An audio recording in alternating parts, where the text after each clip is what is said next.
बिस्मिल्लाहिर्रहमानिर्रहीम। Solution of linear system of equations। ये हमारा आज का अगला टॉपिक है। The solution of the system of equations gives n unknown values x1 x2 up to so on xn which satisfy the equation simultaneously। तो solution का मतलब क्या होता है कि जो हमारे पास सिस्टम ऑफ इक्वेशंस होता है x1 प्लस x2, कुछ इस तरह का जो भी सिस्टम होता है हमारे पास, ठीक है, x1 plus x2 minus x3 is equal to 4, यानी कि ये एक फॉर एग्जांपल एक लीनियर इक्वेशन है। तो इसमें ये तीनों अननोन्स हैं, x1 x2 x3 अननोन्स हैं। तो इनकी जो वैल्यूज़ हम लास्ट में फाइंड करते हैं उसको हम सॉल्यूशन बोलते हैं, और वो वाली वैल्यूज़ जो इस इक्वेशन को सेटिस्फाई कर जाए उसको हम सॉल्यूशन बोलते हैं। तो सॉल्यूशन क्या होता है कि ऐसी एन वैल्यूज़ जो सिस्टम को वो साइमल्टेनियसली सेटिस्फाई कर जाए उसको हम सॉल्यूशन बोलते हैं। If m is less than greater than n, the system usually will have an infinite number of solutions. If a determinant is not equal to 0, then the system will have a unique solution. If a determinant is equal to 0, then there exists no solution. और ये determinant किस सूरत में होगा? If m is equal to n, अगर square matrix होगा तो square matrix होगा तो हम डिटर्मिनेंट फाइंड आउट कर सकते हैं, वरना नहीं। तो then there exists no solution. Numerical methods for finding the solution of the system of equations are classified as। अब न्यूमेरिकल सॉल्यूशंस जो है वो हम दो तरह से फाइंड कर सकते हैं, दो मेथड्स हैं इनके, एक तो डायरेक्ट मेथड्स हैं और दूसरे आइटरेटिव मेथड्स हैं। आज के लेक्चर में हम डायरेक्ट मेथड्स ये डिस्कस करेंगे, ठीक है। तो let's see direct methods. Direct methods में क्या आता है जी? We get the solution of the system after performing all the steps involved in the procedure. The direct methods consist of elimination methods and decomposition methods। ये हमारे पास दो तरह के method हैं। एलिमिनेशन मेथड में हमारे पास एक गॉस एलिमिनेशन है और एक गॉस जॉर्डन एलिमिनेशन है। ये आप लोगों ने ऑलरेडी पहले किए भी हुए हैं। इसी तरह से डीकम्पोजिशन में एक क्राउड्स और रिडक्शन और चेलेस्की रिडक्शन है, ये एक ही मेथड के नाम है, और दूसरा है डुलिटल मेथड। तो ये दो तरह के मेथड्स हैं डायरेक्ट मेथड्स में। इसी तरह से आइटरेटिव मेथड्स। आइटरेटिव मेथड्स कौन से होंगे? Under iterative method the initial approximation solution is assumed to be known as and is improve towards the exact solution. Iterative method में आपको पता है कि इनिशियल अप्रोक्सीमेशन ज़रूरी होती है, और इनिशियल अप्रोक्सीमेशन लेकर फिर उसको हम एग्जैक्ट सॉल्यूशन की तरफ लेकर जाते हैं। तो जिस तरह से नॉन लीनियर इक्वेशंस में किया था, सिमिलरली हम इसी तरह से इसको सिस्टम ऑफ लीनियर इक्वेशंस का सॉल्यूशन निकालने के लिए भी इनिशियल अप्रोक्सीमेशन लेंगे, फिर उसको जो डिफरेंट मेथड्स यूज़ करते हुए हम एग्जैक्ट सॉल्यूशन की तरफ लेकर जाएंगे। तो इसमें हमारे पास जो मेथड बनते हैं वो जैकोबीज मेथड है, गॉस सीडल मेथड है, रिलैक्सेशन मेथड है, ठीक है। ये तीन मेथड हम पढ़ेंगे। आज हम डिस्कस करेंगे सिर्फ डायरेक्ट मेथड्स।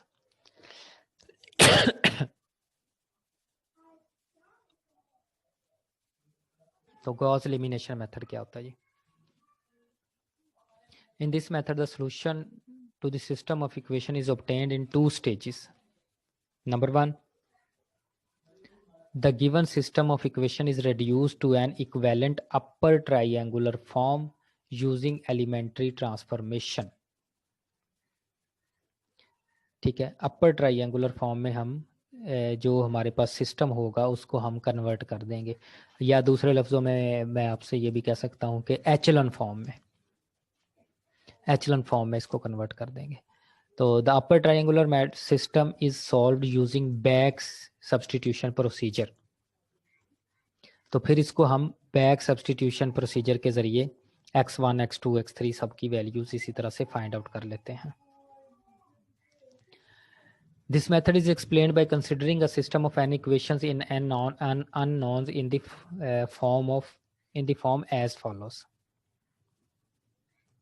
इस तरह से हम इसको जो इसके मेथड है वो हम किस तरह से फॉलो करेंगे।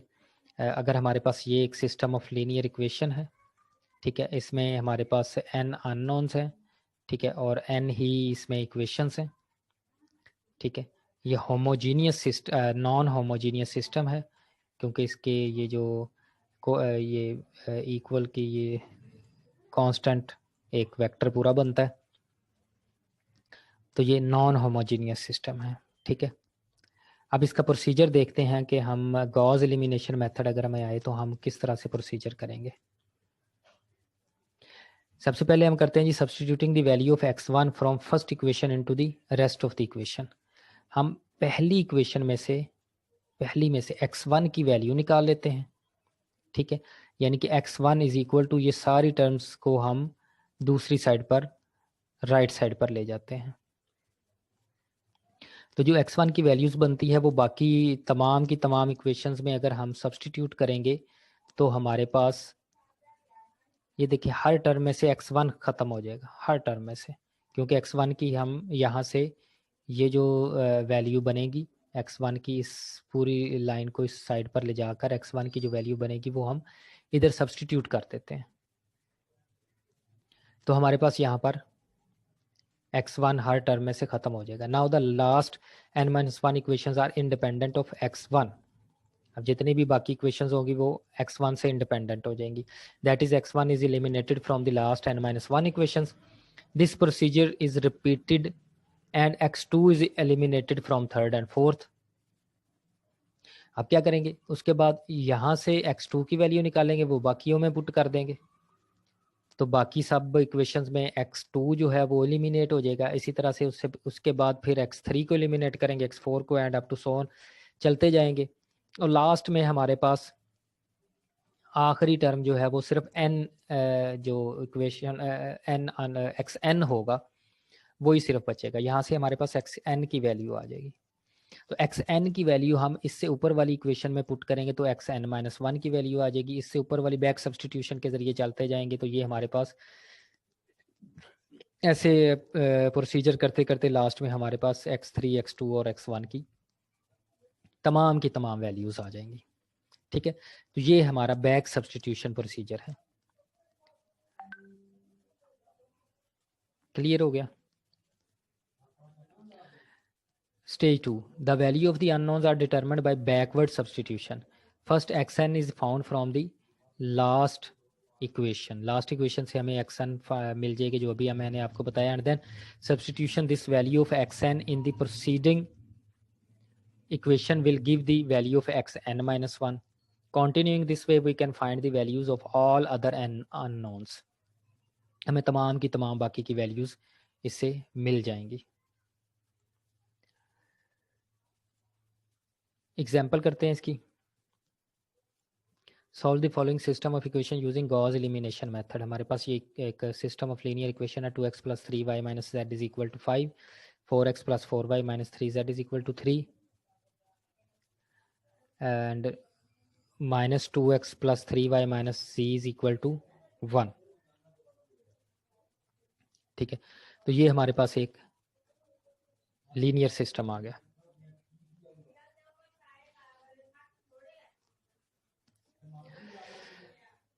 अब स्टेज 1 पर हम क्या करेंगे, reduction to upper triangular form. Divide the first equation by x2। हम पहली इक्वेशन को x2 से डिवाइड करेंगे ताकि हम x की वैल्यू फाइंड कर सकें, जो अभी आपको प्रोसीजर बताया यहाँ पर। 2 से डिवाइड कर दें पूरी इक्वेशन को, ठीक है। तो ये 2 से डिवाइड करने के बाद क्या करेंगे, x की वैल्यू इसमें से फाइंड करेंगे। दस वो eliminate x from the second and third equation. यहाँ से जो x की वैल्यू मिलेगी हमें वो हम सेकंड और थर्ड में पुट करेंगे, जिससे सेकंड में भी x एलिमिनेट हो जाएगा और थर्ड में से भी x एलिमिनेट हो जाएगा। वो कैसे, लेट्स सी। ये देखें, पहली इक्वेशन को 2 से डिवाइड कर दिया तो ये हमारे पास ये इक्वेशन बन गई और ये x की वैल्यूज हमने इसमें जब पुट की तो हमारे पास ये दो इक्वेशंस बन गई, ठीक है। इसको मैंने कैलकुलेट करके यहाँ पर लिखा हुआ है। आप इसको x की वैल्यूज़ जो बनती है वो बना के इसमें पुट करें और इसको सॉल्व करके देखें तो आपकी यही दो इक्वेशंस बनेंगी।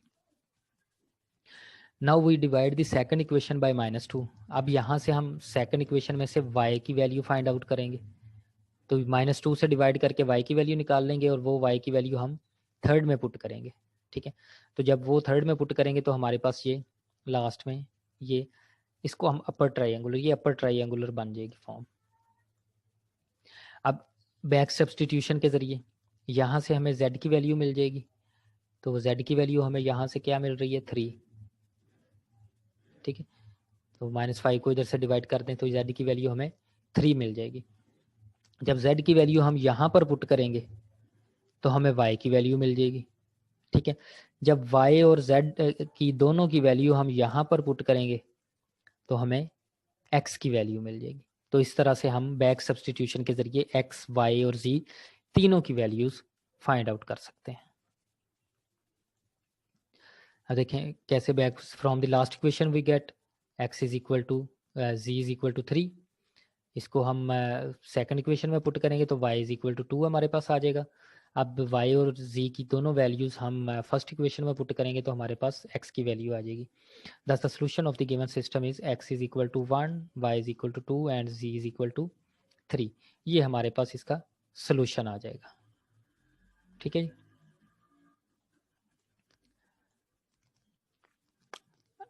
अब देखते हैं जी pivoting. What is pivoting? Pivot element और पिवटिंग होता क्या है, क्योंकि ये इस्तेमाल होता है इसी में ही, गॉस एलिमिनेशन और गॉस जॉर्डन मेथड में। The Gauss elimination method fails if any one of the pivot element becomes 0. In such a situation, we rewrite the equation in a different order to avoid zero pivots. Changing the order of the equation is called pivoting. अब ये Gauss elimination method जो अभी हमने किया है, ये यहाँ पर ये लिखा है कि गॉस एलिमिनेशन मेथड फेल हो जाता है अगर हर कोई भी पिवट एलिमेंट 0 हो जाए। अब इसमें पिवट एलिमेंट कौन सा होगा जी? ठीक है, कौन सा पिवट एलिमेंट होगा जो 0 हो जाए तो वो ये गॉस एलिमिनेशन मेथड फेल हो जाता है। तो पिवट एलिमेंट किसे कहते हैं? The element on the major diagonal is called the pivot element. जो मेजर डायगोनल पर एलिमेंट्स होते हैं वो पिवट एलिमेंट कहलाते हैं। जब हम अगर आप लोगों को याद हो तो हम एचेलॉन फॉर्म बनाते हैं, तो जो हम एलिमेंट 1 बनाते हैं और उसके नीचे हम 0 0 बनाते हैं, फिर आगे ये यहाँ पर कोई भी एलिमेंट होता है फिर इसको 1 बनाते हैं और नीचे इसके 0 बनाते हैं। तो ये जो एलिमेंट्स होते हैं ना मेजर डायगोनल के, ये वाला डायगोनल होता है इस तरह से। यहाँ पर जहाँ पर हम रिड्यूस एचेलॉन फॉर्म में 1 1 बनाते हैं तो इनको हम पिवट एलिमेंट कहते हैं। ये पिवट एलिमेंट होगा, ये पिवट एलिमेंट होगा, ये पिवट एलिमेंट होगा। ठीक है, जो आप कह लें कि हर रो में फर्स्ट नॉन ज़ीरो नंबर, आप ये याद रखने के लिए, first non zero number of every row is pivot element. ठीक है, तो अगर कोई पिवट एलिमेंट 0 हो जाता है तो डेफिनेटली हम उसके नीचे वाले तो 0 नहीं कर सकते फिर, क्योंकि वो तो 0 हो गया। तो हमें फिर क्या करना पड़ेगा, यहाँ पर हम इक्वेशंस का ऑर्डर चेंज कर लेते हैं। R12 R13 रोज़ को एक दूसरे के साथ चेंज करके हम वहाँ पर पिवट एलिमेंट ले आते हैं।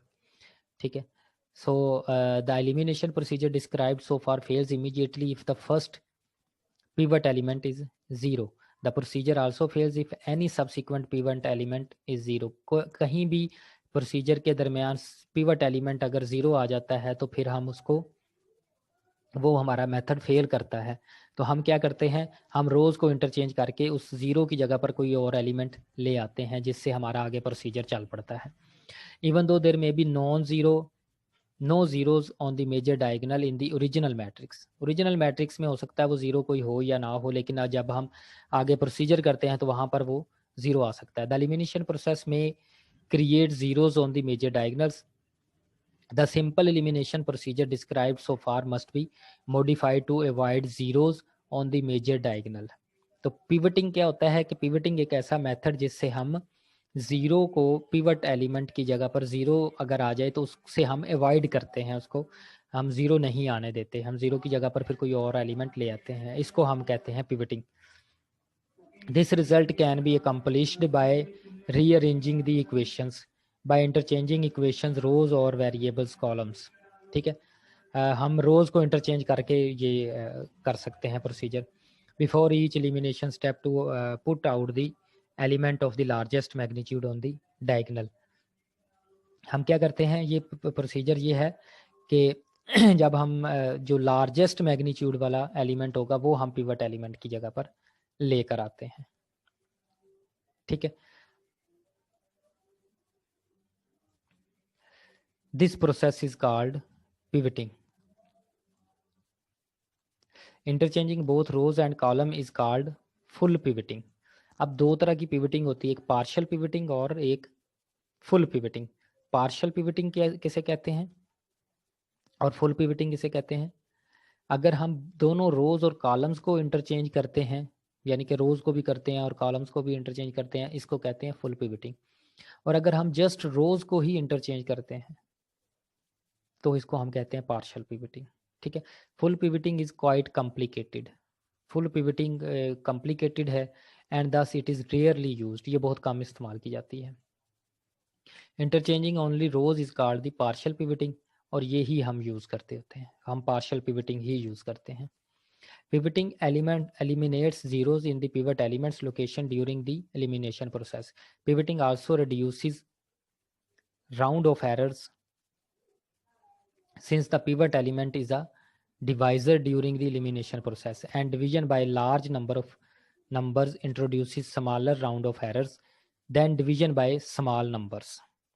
ठीक है, when the procedure is repeated, round of errors can compound. This problem becomes more severe as the number of equations is increased. Partial pivoting is preferred for hand computations. तो partial जो होती है pivoting, यही ज़्यादा recommended है, यही यही prefer की जाती है और यही हम भी अडॉप्ट करेंगे।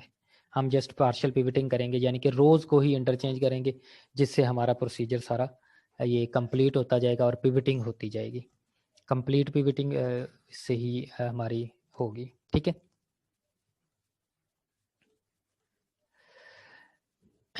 Matrix form of the system of linear equation.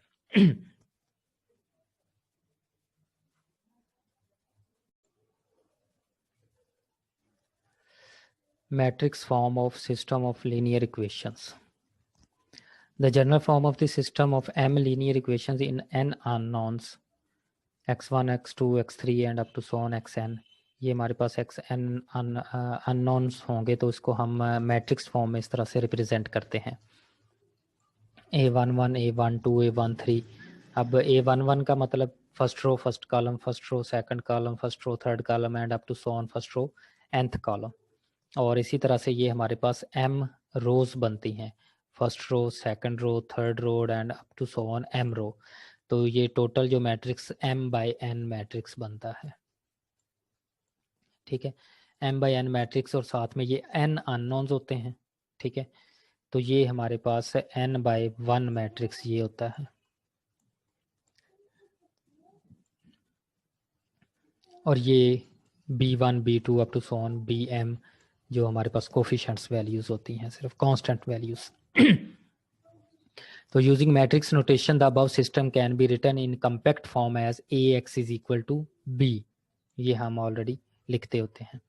This method fails if any of the pivot becomes zero in such cases by interchanging the rows we can get the non zero pivots. अब इस यहाँ पर pivot elements कौन से होंगे, ये वाला a11, a22, a33, a44, इस तरह से ये सो ये सारे के सारे ये पिवट एलिमेंट्स। ठीक है, अगर कोई भी जब हम गॉस एलिमिनेशन मेथड अप्लाई करते हैं तो कोई भी पिवट एलिमेंट ज़ीरो होता है तो हम किसी ना किसी रो के साथ उसको इंटरचेंज कर देंगे। ठीक है, तो वो पिवट एलिमेंट नॉन ज़ीरो बन जाएगा। Let's see in next examples. Solve the system of equation by Gauss elimination method with partial pivoting. ठीक है, एग्जाम्पल है हमारे पास x plus y plus z is equal to 7, 3x plus 3y plus 4 z is equal to 24, 2x plus y plus 3z is equal to 16। इसको अगर हम matrix form में लिखें तो ये 1 1 1 3 3 4 2 1 3 और इधर एक्स वाई जी 7 24 एंड 16 बनता है।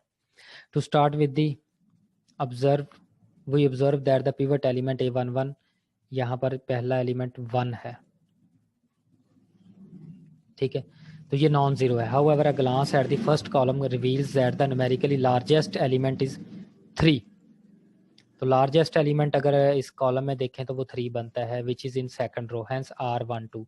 तो हम इसको इसके साथ इंटरचेंज कर लेंगे पिवट एलिमेंट की जगह पर, यानी कि पहले नंबर पर यहाँ पर क्या होना चाहिए, लार्जेस्ट मैग्नीट्यूड वाली वैल्यू होनी चाहिए। तो लार्जेस्ट मैग्नीट्यूड वाली वैल्यू 3 है, तो ये यहाँ पर होनी चाहिए।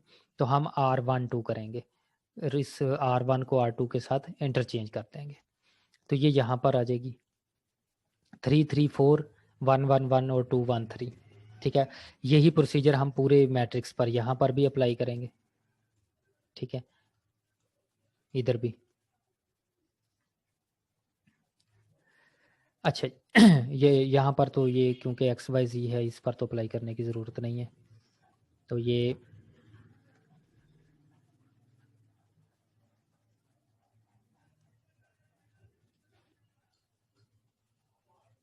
अच्छा, इसके बाद reduction to upper triangular form, इसको हम अपर ट्राइंगुलर फॉर्म में कन्वर्ट करेंगे जैसे ये किया हुआ है, और इसकी बैक सब्स्टिट्यूशन करेंगे। ठीक है, वही प्रोसीजर हम इधर भी अप्लाई करेंगे। और यहाँ से हमारे पास जो लास्ट में अगर देखें तो z, इसको दोबारा हम इक्वेशंस में कन्वर्ट करें इस चीज़ को, तो ये बनता है -1/3z इज इक्वल टू -1। तो यहाँ से z इज इक्वल टू 3 की हमारे पास वैल्यू आ जाती है। इस तरह से ये वाली वैल्यू अगर हम यहाँ पर पुट करेंगे इसमें, तो ये हमारे पास y इज इक्वल टू 1 आ जाता है, और y और z दोनों की वैल्यू हम फर्स्ट रो में पुट करेंगे तो ये हमारे पास x इज इक्वल टू 3 आ जाता है। तो ये विद पार्शियल पिवटिंग हमारे पास गॉस एलिमिनेशन मेथड है। ठीक है, नेक्स्ट एग्जांपल करते हैं। Solve the following system of equations bye Gauss elimination method with partial pivoting. ठीक है, अब ये हमारे पास 4x4 का एक लीनियर 4 अननोन्स हैं, इसमें 4 ही रोज हैं। तो इसमें देखें पहले नंबर पर ही 0 आता है, 0x1 plus 4x2 plus 2x3 plus 8x4 is equal to 24। इसी तरह से 4x1 plus 10x2 plus 5x3 plus 4x4 is equal to 32, 4x1 plus 5x2 plus 6.5x3 plus 2x4 is equal to 26 and 9x1 4x2 plus 4x3 plus 0x4 is equal to 21। इसको हम matrix form में लिखें 0 4 2 8 and 4 10 5 4 4 5 6.5 2 9 4 4 0।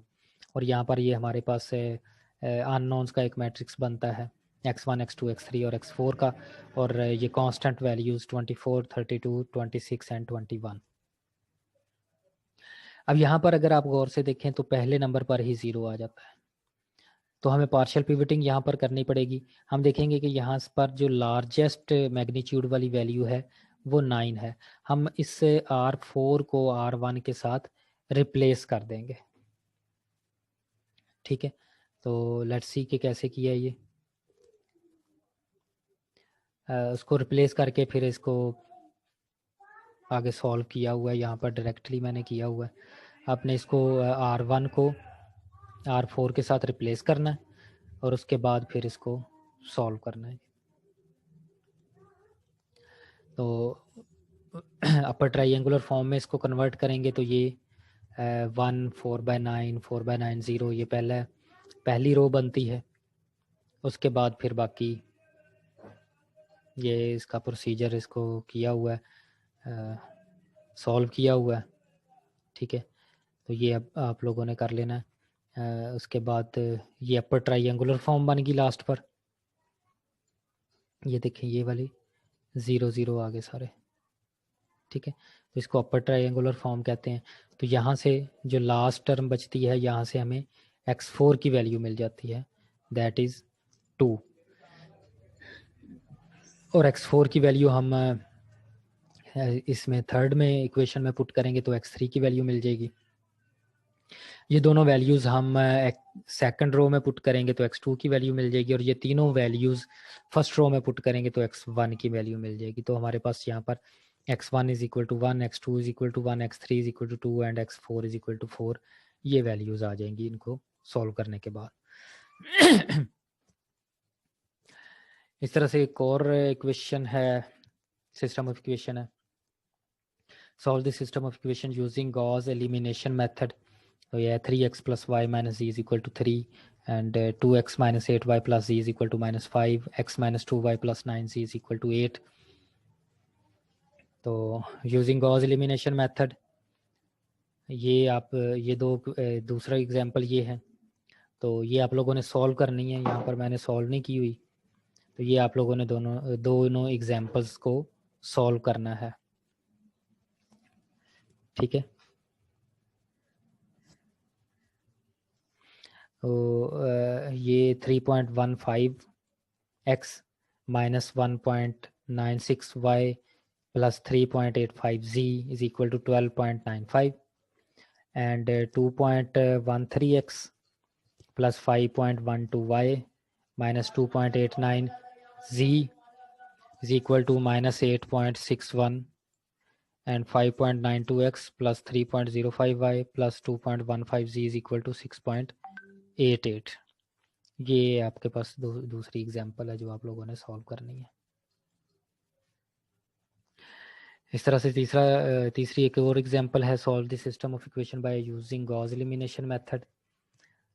ये है x1 plus x2 plus x3 plus x4 is equal to 2, x1 plus x2 plus 3x3 minus 2x4 is equal to minus 6, 2x1 plus 3x2 minus x3 plus 2x4 is equal to 7 and x1 plus 2x2 plus x3 minus x4 is equal to minus 2।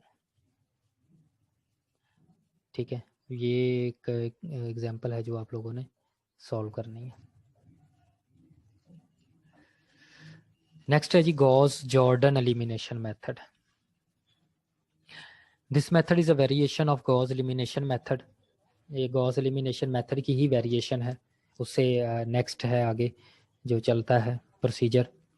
In this method, the elements above and below the diagonal are simultaneously made 0। अच्छा, Gauss elimination method जब हम करते हैं तो हम सिर्फ क्या करते हैं, इसको अपर ट्राइंगुलर में कन्वर्ट करते हैं, यानी कि जो पिवट एलिमेंट है उसके नीचे वाले एलिमेंट्स ही सिर्फ 0 करते हैं। गॉस जॉर्डन एलिमिनेशन मेथड में हम क्या करते हैं, जो पिवट एलिमेंट्स हैं या डायगोनल एलिमेंट्स हैं इसके ऊपर वाले भी 0 करते हैं और नीचे वाले भी एलिमेंट्स 0 करते हैं। ठीक है, ऊपर वाले भी 0 और नीचे वाले भी 0, यानी कि दूसरे लफ्ज़ों में हम इसको रेड्यूस्ड एचेलॉन फॉर्म में कन्वर्ट करते हैं। That is the given system is reduced to an equivalent diagonal form using elementary transformations, then the solution of the resulting diagonal system is obtained. यहाँ पर हमें बैक सब्सटीट्यूशन नहीं करनी पड़ती, हमें डायरेक्टली इसके हर अननोन की यहाँ से ही वैल्यू मिल जाती है। Sometimes we normalize the pivot row with respect to the pivot element के हिसाब से before elimination। Partial pivoting is also used whenever the pivot element becomes 0। यहाँ भी हमें partial pivoting ही यूज करनी पड़ती है। So let's see in this example, x plus 2y plus z is equal to 8, 2x plus 3y plus 4z is equal to 20 and 4x plus 3y plus 20 is equal to 16। इसको हम लिखेंगे एक matrix form में, तो 1 2 1 2 3 4 4 3 2 और ये इसके unknowns आ गए एक्स वाई जी और ये जो कांस्टेंट वैल्यूज 8 20 एंड 16। अब इसको आपने रिड्यूस्ड एचेलॉन फॉर्म में कन्वर्ट करना है, या इसको कह लें कि जो डायगोनल एलिमेंट्स हैं उसके ऊपर वाले भी वैल्यूज़ भी 0 करनी है और नीचे वाली वैल्यूज़ भी 0 करनी है। तो ये प्रोसीजर है। इसमें पहले जो ऑपरेशन अप्लाई किए गए हैं वो -2r1 + r2 and -4r1 + r3 की है। उसके बाद हम y को एलिमिनेट करते हैं, तो ये हमारे पास प्रोसीजर बनता है। ठीक है, यहाँ से देखें कि ये 1 आ गया, इसके नीचे वाली सारी वैल्यूज़ 0 बन गई। यहाँ पर -1 है और इसके नीचे वाली वैल्यू भी 0 होगी, ऊपर वाली वैल्यू भी 0 होगी। अब नेक्स्ट प्रोसीजर हमारा ये होगा कि इसको 1 करें और इसके ऊपर वाली वैल्यू 0 करें। तो वो हम नेक्स्ट स्टेप में किया हुआ है कि इसको 1 किया। इसको 1 करने के बाद अब नेक्स्ट स्टेप होगा कि इसको, इन दोनों को हम वैल्यूज़ को 0 0 करेंगे। तो वो नेक्स्ट स्टेप में देखते हैं। तो ये देखें कि यहाँ पर भी ये 1 किया हुआ है और इसके ऊपर वाली वैल्यूज़ भी 0 कर दी। अब यहाँ से पर हमें बैक सब्सटीट्यूशन की ज़रूरत नहीं पड़ेगी, क्योंकि यहाँ से हमें z = 3 मिल रहा है, y = 2 मिल रहा है एंड x = 1 मिल रहा है। तो x = 1, y = 2 एंड z = 3 हमारे पास डायरेक्ट इसकी वैल्यूज़ आ जाती हैं।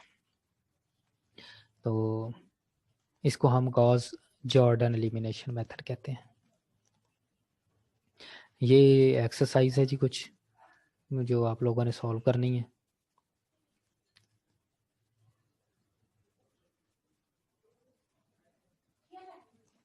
तीन क्वेश्चंस ये लिखे हुए हैं।